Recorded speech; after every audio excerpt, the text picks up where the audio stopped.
clearly sort of there's so much more going on, and I'm not knocking Western medicine, but at the same time, I think we've now reached a point where you have people such as yourself who've been saying this thing for a while, much like Adrian with cannabis, much like some people with psilocybin, where the information's out there now. So what can you tell me about sort of your gut, that sort of, let's talk gut-brain connection and so on?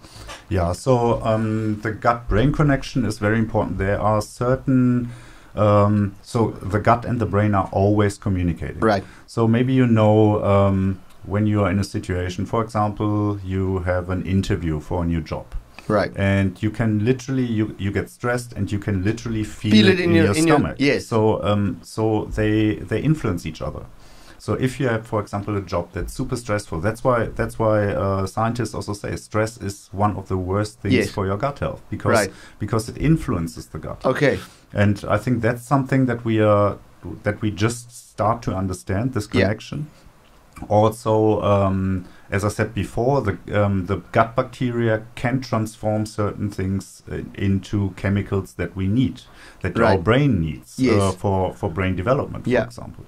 So there was a study, I think, I don't know exactly when it was, but they did a study with mice, right, where they basically took away certain bacteria, and they realized that the brain development wasn't working correctly. Right.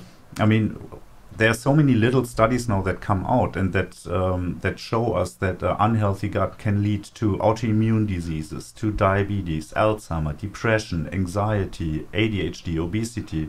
It's inflammation in the skin. It's unbelievable. So, and when you also think about that, when you look at me now, there are more bacteria cells that you look at than human cells. Right. Wow. So maybe we are just kind of a vehicle. Yeah. Yeah.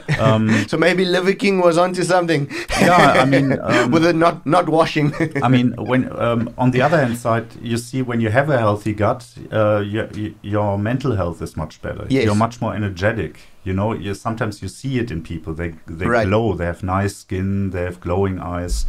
So we can actually, with understanding our gut and with healing our gut, we can optimize ourselves, and that's where the scientists are right now. That they actually try to individualize a therapy, a gut therapy, where they individually find out which is the best way to heal your gut. Okay. And you, for example, have gut bacteria that I don't have, and I have gut bacteria that you don't have. Okay. There's nobody is the same, and if you take antibiotics, it might be that you lose bacteria strains forever that only you have. Oh wow! Yeah. Oh wow!